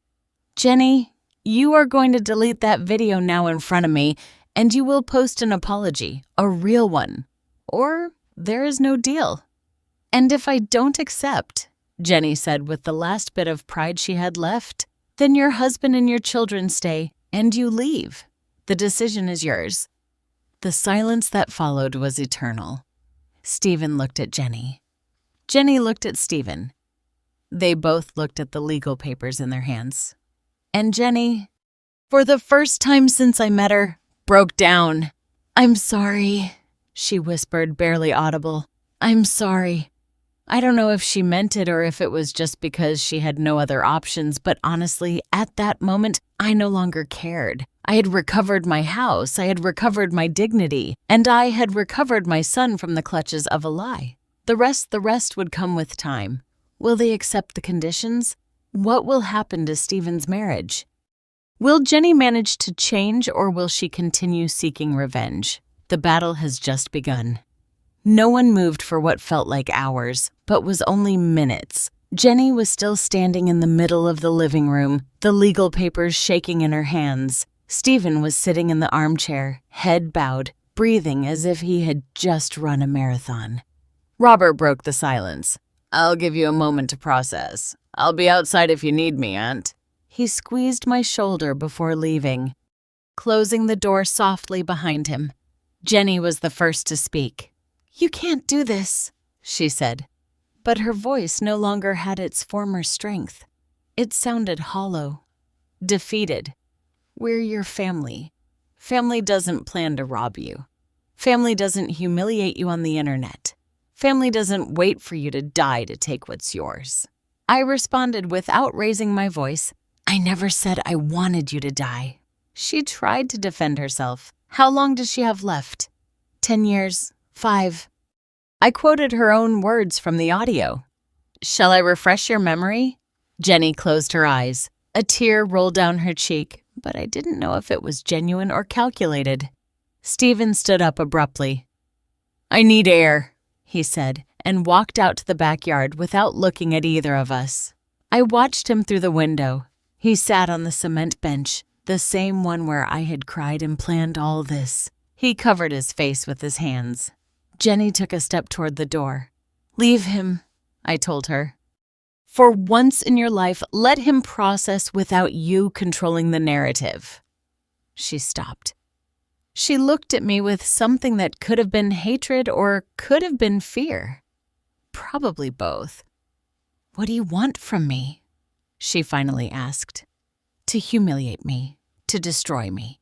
You already won. Isn't that enough? I don't want to humiliate you, Jenny. I want you to understand what you did. I want you to look into the eyes of those children who are playing in the backyard and ask yourself what kind of example you're setting for them. I did everything for them, for their future, to give them a good life. By teaching them that it's okay to steal, to lie, to use people. It's not stealing if it's an inheritance. It is stealing when you plan to take something based on the desire for the owner to die soon." Jenny opened her mouth to reply, but nothing came out because there was no possible defense for that. She sank to the floor, leaning against the wall. Her hands still gripped the papers. "I don't know what to do," she said in a broken voice. "I don't know how to fix this." I sat in my armchair facing her. I let the silence stretch. "Do you know what the saddest thing about all this is?" I said finally. "That I loved you, Jenny. I really did. When Stephen brought you home for the first time, I saw how you looked at him. I thought it was real love. I opened the doors of my home, of my life to you. I treated you like a daughter. And I loved you too," she whispered. "No, you wanted what I had. You wanted security. You wanted a free house. You wanted someone to watch your children while you lived your life, but you never loved me." She shook her head, but without conviction. "When you made that video," I continued, "you didn't just humiliate me. You made me invisible. You reduced me to a function, a salaried employee." And people laughed. Thousands of people who don't know me believed I was a burden, a dependent, a useless old woman. "It was just a video," she started to say. "It was my dignity." My voice rose for the first time. "Do you know how many years I worked to build this house? How many sleepless nights? How many times I ate beans and tortillas to save money? How many times my hands bled literally and metaphorically?" I stood up. I walked toward her. "I built this with blood, Jenny. And you were going to take it as if it were nothing. As if I were worthless. As if my life didn't matter." She was sobbing now, her makeup running, her hair messy, so different from the confident influencer who uploaded videos. The backyard door opened. Stephen walked in. His eyes were red, but his expression was different, harder, more determined. "Jenny, get up," he said in a firm voice. She looked at him from the floor. "Honey, no, get up. We need to talk outside." Jenny got up with difficulty. Stephen took her arm, not violently, but firmly, and led her out to the patio, closing the door behind them. I stayed in the living room. I couldn't hear what they were saying, but I saw their gestures through the window. Stephen was talking. Jenny tried to interrupt. He raised his hand, asking her to let him finish. She was crying. He remained firm. 20 minutes passed. When they returned, something had changed between them. It was noticeable in the space they left between their bodies, in how they avoided looking at each other. Stephen spoke first. "Mom, we accept your conditions, all 5 of them. No negotiation." Jenny nodded silently, looking at the floor. "But there is something else you need to know," Stephen continued. His voice trembled slightly. "Jenny and I are separating. I felt like I had been punched in the stomach." "Stephen, no," I started. "It's not because of you, Mom. It's because of us. Because of what this day just revealed." He looked me straight in the eyes. "I thought I knew the woman I married. I thought we shared values. I thought we were a team. But today I discovered that she kept secrets, plans, that she saw me as a means to an end." "Stephen, please, we can work on this," Jenny pleaded, grabbing his arm. "I'll go to therapy. I'll change, whatever it takes." He gently pulled away, but with determination. "I need time. I need to think. I need to understand who you really are, because the woman in that audio, that's not the woman I thought I knew." "And the children?" Jenny asked in a desperate voice. "The children are staying with me here with my mom. Stephen turned me if she accepts. If not, we'll find another place, but they won't be in an environment where these types of things are planned again." "Son," I didn't know what to say. "Mom, forgive me." Stephen knelt in front of me, my adult son, 33 years old, on his knees. "Forgive me for being so blind, for not defending you, for letting you be treated like that in your own house. For laughing at that video, for doubting you when you showed me the truth." The tears I had been holding back finally came out.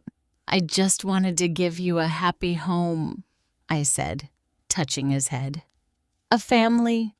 I thought I was doing the right thing by giving them space, by helping them, by making myself small so you could grow. You made yourself too small, Mom, so much that you almost disappeared.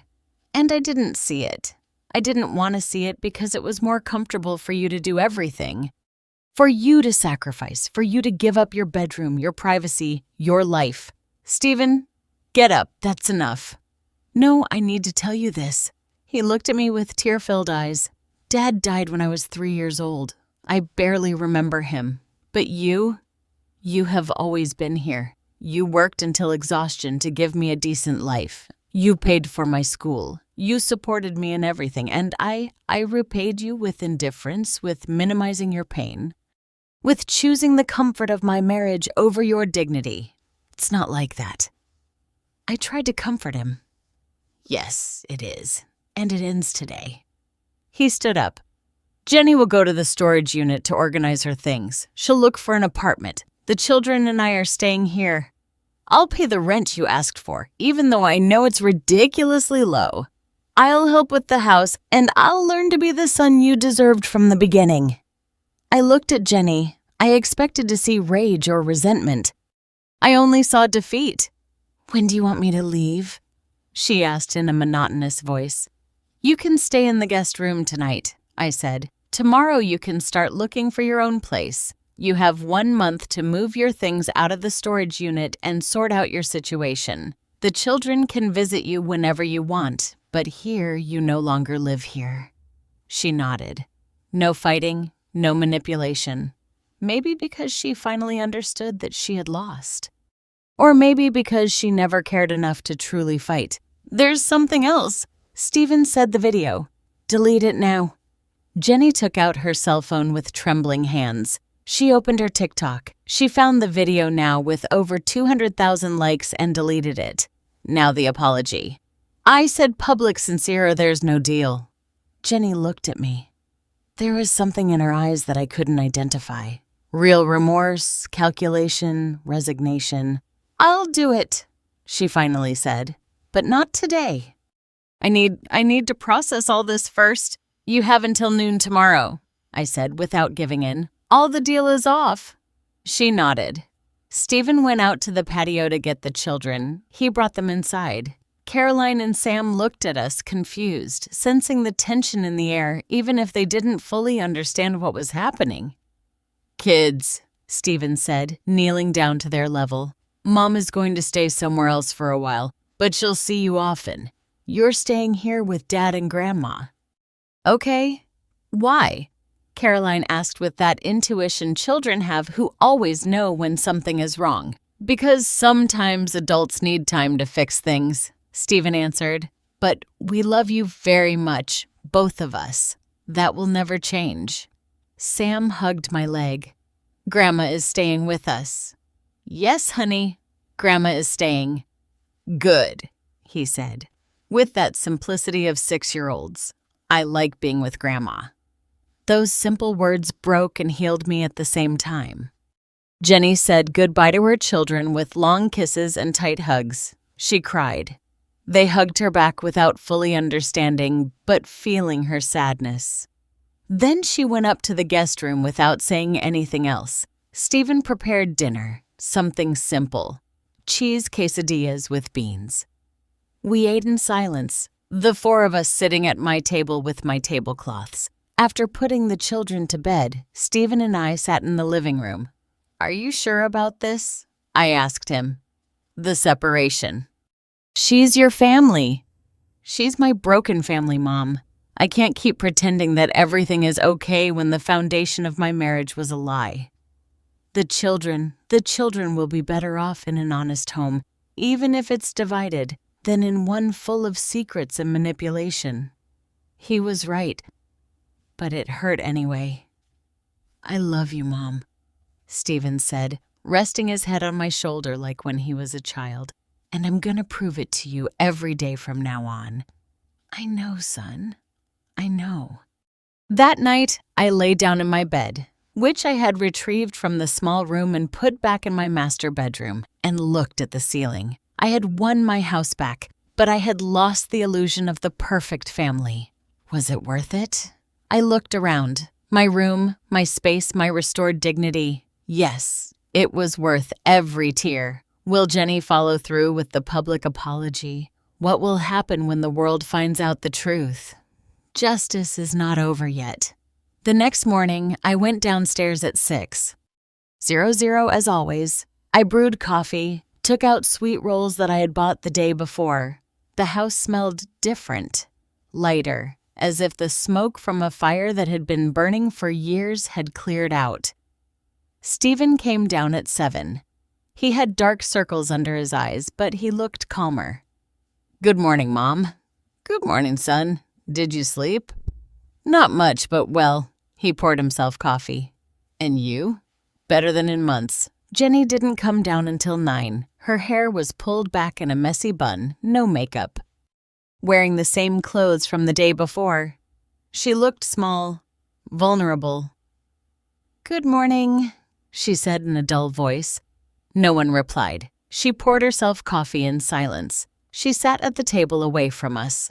At 11 o'clock in the morning, she was still there looking at her cell phone. "It's almost noon," I reminded her. She looked up. Her eyes were swollen from crying. "I know. Are you going to keep your part of the deal?" There was a long moment where I thought she would say no, that she would get up and leave without another word, that she would lose even the possibility of seeing her children regularly. But then she nodded. "I need to record something. Can I use the patio?" "Go ahead." Jenny went out to the garden with her cell phone and a small tripod she took out of her bag. I watched her through the window, arranging the camera, testing angles, fixing her hair. Even at her worst, she was still vain. But then she started recording, and what she said surprised me. I couldn't hear her from inside, but I saw her face, the tears running, how she wiped her eyes, how she gestured with her hands, how her voice broke. She recorded, stopped, recorded again. She did it 4 times. When she finally came in, she showed me her cell phone. "Before I upload it, I want you to see it, so you know I kept my promise." I pressed play. Jenny appeared on the screen. No filters, no makeup, just her with red eyes and a trembling voice. "Hello, everyone." I know many of you saw a video I posted 2 weeks ago, one where I mocked my mother-in-law, where I called her useless, where I said it was her obligation to take care of my house and my children. She paused. She took a deep breath. That video was cruel. It was unfair. And it was a lie. My mother-in-law is not useless. She is the hardest working woman I know. She built the house where we live with her own hands. She paid for every brick by working double shifts after being widowed with a small child. She raised my husband alone. And when we got married, she opened the doors of her home to us without asking for anything in return. The tears flowed freely now. And I repaid her with mockery, with public humiliation, with disrespect. Not just in that video, but in my daily life. I treated her as if she were my employee, as if she owed me something, when the truth is that I owe her everything. She wiped her face with the back of her hand. She never had the obligation to help us. Every meal she prepared, every child she cared for, every space she gave up was a gift that I took as if it were my right. And it wasn't. I'm making this video because I owe her a public apology, to her and to all mothers, mothers-in-law, grandmothers who are treated as if they were invisible, as if their work was worthless, as if their sacrifice didn't matter. Her voice broke. I'm sorry, I really am. And I understand if you never forgive me. But I needed you to know, and for everyone to know that I was wrong. Completely wrong. And to all the people who applauded that video, who laughed, who commented horrible things about her, please think twice before mocking someone you don't know. Behind that mother-in-law is a story of strength, sacrifice, and love that I failed to appreciate. The video ended. I stared at the blank screen. Is it enough? Jenny asked in a small voice.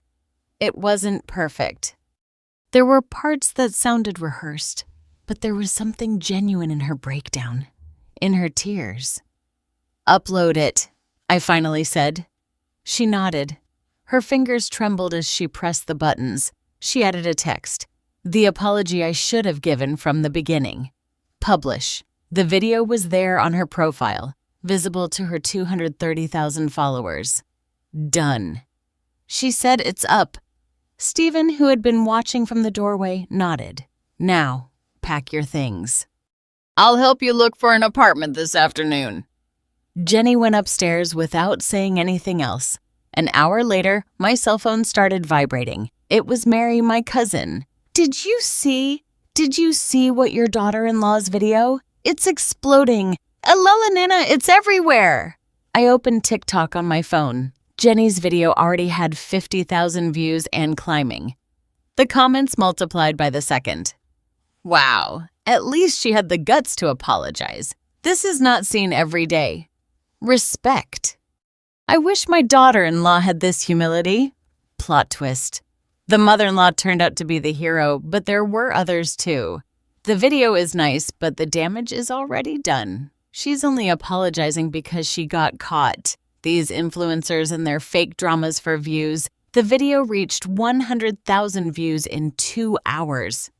And then Mary called again. Cousin, do you give me permission to tell your side of the story? People are asking. They want to know what really happened. Your story needs to be told. I hesitated. I didn't want to be the center of attention. I didn't want to expose my life any further. But then I thought of all the older women who are treated as invisible, as burdens, as obligations. Do it, I said, but respectfully, without attacking anyone. Just tell the truth. Mary worked fast. That same afternoon, she uploaded a video. She appeared in her kitchen with her colorful apron and her warm voice that had made her famous. Hello, family. Today, I'm going to tell you a true story about a woman I've known since I was a child, my cousin Elela Nana. And she told everything, not with intimate details, not with full names, but she told the essence. A widow who built a house alone, who raised her son with love and sacrifice, who opened her home to her daughter-in-law, who was publicly humiliated, who discovered a plan to steal her assets, and who finally defended herself with dignity and justice. "This is a story about dignity," Mary said, looking directly at the camera. "About knowing your worth, about not letting anyone, not even your own family, treat you as if you were disposable." Mary's video exploded even more than Jenny's. 1 million views in 6 hours. The comments were an unstoppable river. "I cried. This is my mom's story. My grandma went through the same thing." Thank you for giving her a voice. All mothers-in-law deserve respect. They are mothers too. We need more stories like this of women who don't give up. But what I didn't expect was what happened next. Other content creators started reacting to the video. YouTubers, TikTokers, Instagrammers, everyone telling their own stories of mistreated grandmothers and mothers, of families taking advantage, of older women reclaiming their power. Respect your mother. In-law became a trend. Dignity overall trending topic. My story without me seeking it had become a movement. 3 days later, a reporter from a morning news program called the house. "Mrs. Smith, we would like to interview you. Your story is inspiring thousands of people." "I don't know." I hesitated. "You don't have to show your face if you don't want to. It can be from the back with a distorted voice, whatever you prefer, but your message is changing conversations across the country." I thought about it for hours. I finally accepted. The interview was filmed in my living room. I sat in my blue armchair, my back to the camera with my voice unaltered because I decided I had nothing to be ashamed of. The reporter asked me everything. How was it to build the house alone? How did I feel about the video? What led me to make the decision to take their things out? What did I want to tell other women in my situation? "I want to tell them that they are not alone," I said, looking toward the window where the sunlight entered. "That their value is not in what they do for others, but in who they are. That being kind does not mean being invisible, and that it is never, ever too late to recover your dignity." The interview aired the following Monday. It had 3 million views in the first week. My cell phone didn't stop receiving messages from distant cousins, from neighbors, from school friends I hadn't seen in 40 years. But the message that impacted me the most was from a woman I didn't know. "Mrs. Smith, my name is Patricia. I am 72 years old. I have been living with my son and daughter-in-law for 8 years. They treat me as you describe, invisible, useful only for cleaning and childcare. I saw your story and cried all night. But this morning I spoke with a lawyer. I am going to get my house back. I am going to get my life back. Thank you for teaching me that there is still time. Thank you for showing me that grandmothers also have the right to be happy." I saved that message like a treasure because I realized that all the pain, all the humiliation, all the difficult process had been worth it, not only for me. It had been worth it for all the Patricias in the world, for all the women who once believed that their sacrifice made them invisible, for all those who thought it was too late to defend themselves. Meanwhile, Jenny had found a small apartment in the northern part of town. She moved out with the basics. The children visited her on weekends. Stephen and she started Coop's therapy, although neither of them knew if the marriage would survive. But that was no longer my battle. I had fought mine, and I had won it. What will happen with the family now? Will there be reconciliation, or is this the end? The final chapter is about to begin. 2 months later, the house had found a new rhythm, a more honest, more balanced one. Stephen got up early and prepared breakfast 3 times a week. The other days I did it, but because I wanted to, not because it was my obligation. On weekends, we cooked together while the children set the table. We had made a schedule on a whiteboard hanging in the kitchen. Monday, Stephen cleans bathrooms. I cook.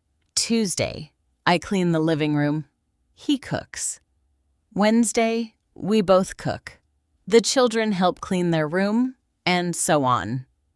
The house was no longer a place where one person carried everything. It was a home where everyone contributed. On the first day of every month, Stephen handed me an envelope with $350.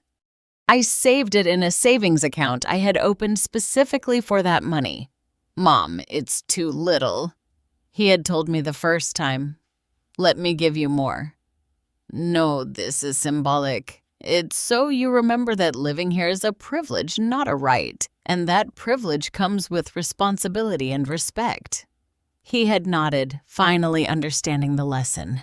The children flourished in this new environment. Caroline had become more communicative, Sam more confident. I taught them to make cookies on Saturdays, to plant herbs in this garden, to appreciate what they had. Grandma, Caroline had asked me one afternoon while we were kneading cookie dough, why doesn't Mom live here anymore? It was the question I had been waiting for. I sat down at her level, my hands still covered in dough. Sometimes adults make mistakes, honey, and when those mistakes are big, they need time to fix them. Your mom made mistakes with me and with this family, and now she is working on being better. But will she come back? I don't know. Maybe yes, maybe no. But what I do know is that you and your brother will always be loved by your mom, by your dad, and by me. Do you love us more now that Mom is gone? She asked with that brutal innocence of children. No, my darling. I loved you exactly the same before. The difference is that now I have space to show it without being exhausted all the time. She nodded as if that made perfect sense. Maybe for children it did. Jenny still came on Sundays. She took the children to the park, to the movies, out to eat. She brought them back before 6 o'clock in the afternoon. At first, our encounters were tense. She would arrive, pick up the children, and leave. She wouldn't even look me in the eyes. But with time, something changed. One Sunday, after 3 months of this arrangement, Jenny knocked on the door instead of honking the car horn. I opened it. Mrs. Smith, she said. Her voice was different, softer, without that arrogance she used to carry. Can we talk? Just a few minutes. The children can wait in the car. I let her in. We sat in the living room. I was on my blue armchair. She was on a wooden chair I had pulled from the dining room. I want to thank you, she began, and raised her hand when she saw I was about to interrupt. Please, let me finish. I nodded. I want to thank you for not letting me get away with it, for not allowing me to continue being that horrible person I was, for setting boundaries with me when no one else did. Her hands trembled slightly. I've been in individual therapy twice a week, and I realized a lot of things. How I always looked for shortcuts, how I always wanted things easy, how I used people without even realizing I was doing it. Jenny, I began. Please, let me finish, she repeated. I closed my mouth. You didn't deserve any of what I did to you. None of it. And the worst part is that for a long time I didn't see it. I didn't see my cruelty. I didn't see my manipulation. I had convinced myself that I was smart, strategic, practical, when the truth is that I was selfish and cruel. A tear rolled down her cheek. I don't expect you to forgive me. I don't expect us to be a family again, but I needed you to know that what you did, it changed my life. It forced me to look at myself in a mirror, and I didn't like what I saw. And now I'm trying to be someone different, someone my children can be proud of. She stood up. That's all, I just wanted to tell you that. Jenny, wait, I said before she reached the door. She stopped. Sit down, please. She returned to the chair cautiously. I wasn't perfect either, I said, and I saw her surprise. I made myself too small. I gave up too much. I let my boundaries blur until they disappeared, and that wasn't right either. But you were just being generous. No, I was being cowardly. I was afraid that if I set boundaries, my son would leave me. That if I said no, they would stop loving me. So I said yes to everything until there was nothing left of me. I took a deep breath. You took advantage of that. Yes, but I allowed it. And that's my part of the responsibility. That doesn't justify. No, it doesn't justify anything. But it does explain how we got here. And if we're going to heal, not necessarily as a family as before, but as people who share grandchildren, then we need to be honest about everything. Jenny wiped her eyes. Do you think you can ever forgive me? I thought about it. I really did. I don't know, I answered honestly. Forgiveness is complicated. It's not a switch you flip, it's a process. But what I can tell you is that I don't hold a grudge against you. I am at peace with what happened because it gave me back something I had lost. My dignity. I understand. And one more thing, I added.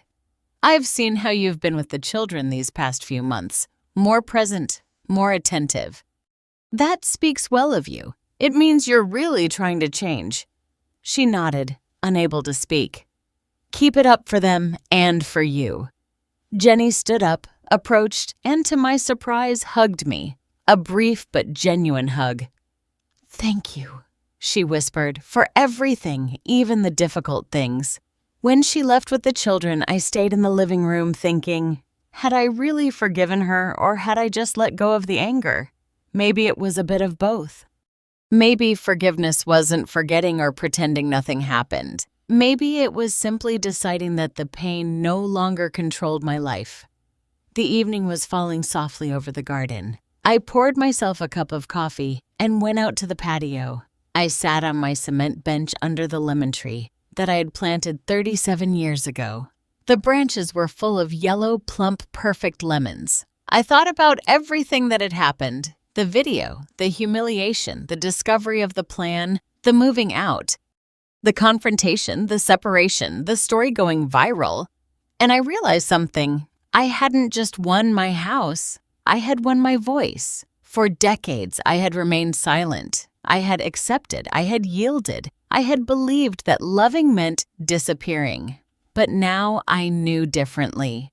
Loving meant having healthy boundaries. Loving meant respecting yourself as much as you respect others. Loving meant knowing when to fight and when to let go. My cell phone vibrated. A message from an unknown number. Mrs. Smith, my name is Ellen. I saw your interview 2 months ago. Today I signed the deeds to my house in my name. My son can no longer threaten to kick me out of the house that I bought. Thank you for teaching me that it is never too late to take back what is yours. God bless you. I saved that message like a treasure because I realized that all the pain, all the humiliation, all the difficult process had been worth it, not only for me.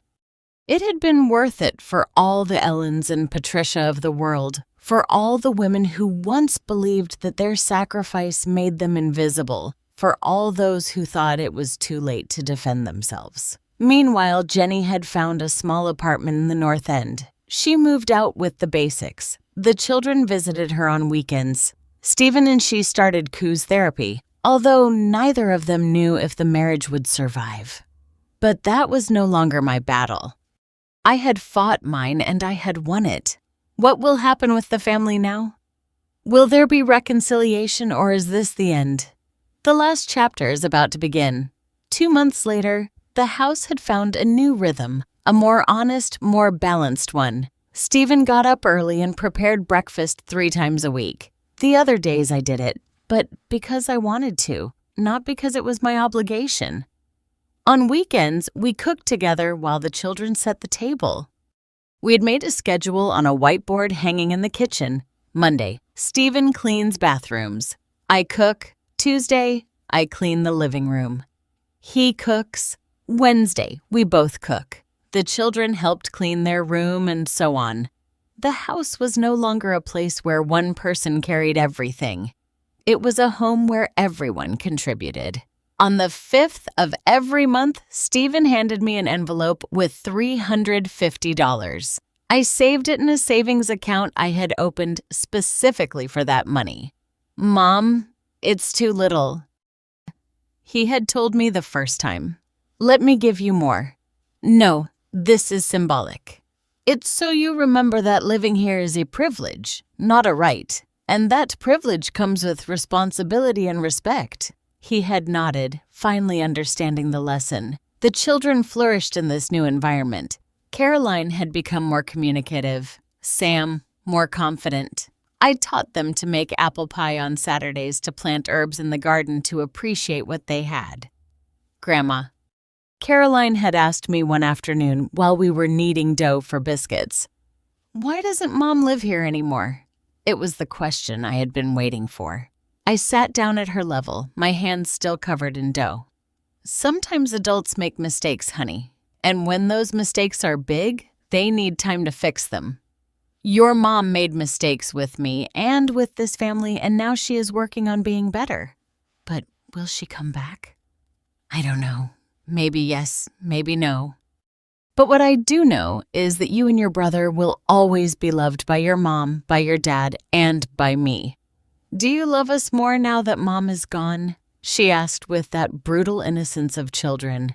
"No, my darling. I loved you exactly the same before. The difference is that now I have space to show it without being exhausted all the time." She nodded as if that made perfect sense. Maybe for children it did. Jenny still came on Sundays. She took the children to the park, to the movies, out to eat. She brought them back before 6 o'clock in the afternoon. At first, our encounters were tense. She would arrive, pick up the children, and leave. She wouldn't even look me in the eyes. But with time, something changed. One Sunday, after 3 months of this arrangement, Jenny knocked on the door instead of honking the car horn. I opened it. "Mrs. Smith," she said. Her voice was different, softer without that arrogance she used to carry. "Can we talk just a few minutes? The children can wait in the car." I let her in. We sat in the living room. I was on my blue armchair. She was on a wooden chair I had pulled from the dining room. "I want to thank you," she began, and raised her hand when she saw I was about to interrupt. "Please let me finish." I nodded. "I want to thank you for not letting me get away with it, for not allowing me to continue being that horrible person I was, for setting boundaries with me when no one else did." Her hands trembled slightly. "I've been in individual therapy twice a week, and I realized a lot of things. How I always looked for shortcuts, how I always wanted things easy, how I used people without even realizing I was doing it." "Jenny," I began. "Please let me finish," she repeated. I closed my mouth. "You didn't deserve any of what I did to you. None of it. And the worst part is that for a long time I didn't see it. I didn't see my cruelty. I didn't see my manipulation. I had convinced myself that I was smart, strategic, practical, when the truth is that I was selfish and cruel."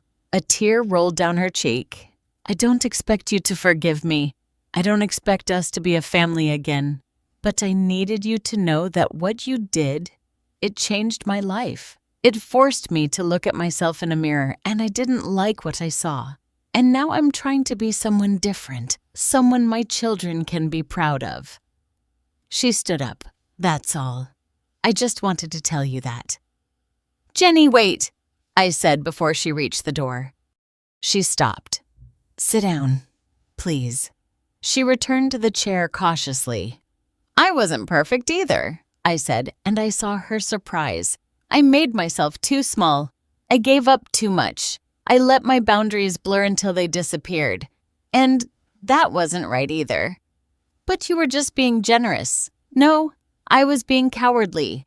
I was afraid that if I set boundaries, my son would leave me, that if I said no, they would stop loving me. So I said yes to everything until there was nothing left of me." I took a deep breath. "You took advantage of that." "Yes, but I allowed it. And that's my part of the responsibility. That doesn't justify— No, it doesn't justify anything. But it does explain how we got here. And if we're going to heal, not necessarily as a family as before, but as people who share grandchildren, then we need to be honest about everything." Jenny wiped her eyes. "Do you think you can ever forgive me?" I thought about it. I really did. "I don't know," I answered honestly. Forgiveness is complicated. It's not a switch you flip. It's a process. But what I can tell you is that I don't hold a grudge against you.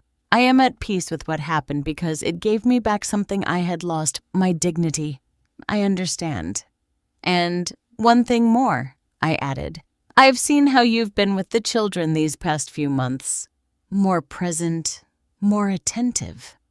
That speaks well of you. It means you're really trying to change. She nodded, unable to speak. Keep it up for them, and for you. Jenny stood up, approached, and, to my surprise, hugged me. A brief but genuine hug. Thank you, she whispered, for everything, even the difficult things. When she left with the children, I stayed in the living room thinking, had I really forgiven her, or had I just let go of the anger?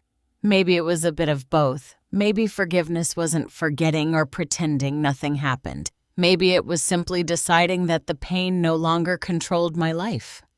The evening was falling softly over the garden. I poured myself a cup of coffee and went out to the patio. I sat on my cement bench under the lemon tree that I had planted 37 years ago. The branches were full of yellow, plump, perfect lemons. I thought about everything that had happened. The video, the humiliation, the discovery of the plan, the moving out, the confrontation, the separation, the story going viral. And I realized something. I hadn't just won my house, I had won my voice. For decades, I had remained silent. I had accepted. I had yielded. I had believed that loving meant disappearing. But now I knew differently. Loving meant having healthy boundaries. Loving meant respecting yourself as much as you respect others. Loving meant knowing when to fight and when to let go. My cell phone vibrated. A message from an unknown number. Mrs. Smith, my name is Ellen. I saw your interview 2 months ago. Today I signed the deeds to my house in my name. My son can no longer threaten to kick me out of the house that I bought. Thank you for teaching me that it is never too late to take back what is yours. God bless you. I saved that message with the other hundreds I had received in these months. Stories of Patricias and Ellens, of Roses and Marys, of women who had found strength in my story to write their own.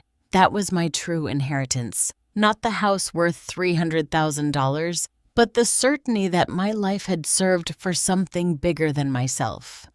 Stephen came out to the patio. Mom, are you okay? Yes, son, I'm more than okay. He sat down beside me on the bench. Do you know what day it is today? He asked. I thought it wasn't anyone's birthday. It wasn't an anniversary. No. What day is it? It's exactly 3 months since everything changed, since you took back your house. What? Since I got my mother back. He took my hand. These have been the 3 hardest months of my life. The divorce, the therapy, realizing who my wife really was. But they have also been the best because I got to see you again. The real you. Not the one who made herself small, but the warrior you always were, but that I failed to see. Stephen, let me finish. He smiled. You sound like Jenny when you do that. We laughed. I want you to know that I am proud of you, not just of what you did, but of how you did it with dignity, without unnecessarily destroying, even giving Jenny a chance at redemption. Everyone deserves second chances, I said. Yes, but not everyone takes them. I think Jenny is trying. I don't know if our marriage will survive. Honestly, I don't think it will, but at least now we are honest. And that's better than the comfortable lie we were living in. We sat in silence, watching the sun set behind the trees. Mom, I have something for you, Stephen said, pulling an envelope from his pocket. What is this? Open it. Inside was a legal document. I read it carefully. It was a formal waiver from Stephen of any claim to the house, a document where he declared that he recognized that the house was mine and mine alone and that he would not seek to inherit it or claim it under any circumstance while I lived. Stephen, you don't have to. Yes, I do. I need you to know that I'm staying here because you allow me to, not because I have a right, and that if you ever decide you want your complete space, I will respect it without question. The tears threatened to fall, but I held them back. You are my son. This house will always be your home, but thank you for understanding. Thank you for teaching me what it really means to be a man. It's not about protecting your comfort. It's about protecting the people you love, even when that means confronting difficult truths. That night after putting the children to bed, I sat in my bedroom, the master bedroom, my bedroom with my bed, my vanity, my view of the garden. I took out my old notebook where I had written so many things over the years, and I wrote, "Today, I understood that true wealth is not in what you possess, but in what you do not allow to be taken from you. Do not allow them to take your voice, your dignity, your right to occupy space in your own life. Because once you reclaim those things, no house, no money, no comfort, or compares to the peace of knowing you are whole." I closed the notebook, turned off the light, and slept deeply without nightmares, without worries, without fear. Because finally, after 68 years, I had learned the most important lesson. You are not old. You are not useless. You are not invisible. You are a woman who built empires with her hands, who loved with all her heart, who fell but got back up, who was humiliated but not destroyed, and who in the end proved that grandmothers are not made of glass. We are made of steel. If this story reached your heart, I want you to know something. You are not alone. Whether you are going through something similar, whether you know someone who is living it, or simply because these words touched you, I want you to remember this. It is never too late to reclaim your dignity. It is never too late to set boundaries. It is never too late to remind yourself and others who you really are. No matter your age, no matter how long you've been yielding, no matter how many times they've made you feel invisible, you are still you. Whole, valuable, powerful. Tell me in the comments, where are you watching this story from? Did you identify with anything Alela Nena experienced? I'd love to read your story too. And if this story moved something inside you, give me a like and subscribe to the channel. Here we share real stories of real women who refuse to be invisible. Because our stories matter, our voices matter, and above all, we matter. Until the next story, everyone. And remember, grandmothers don't give up. Grandmothers reconquer.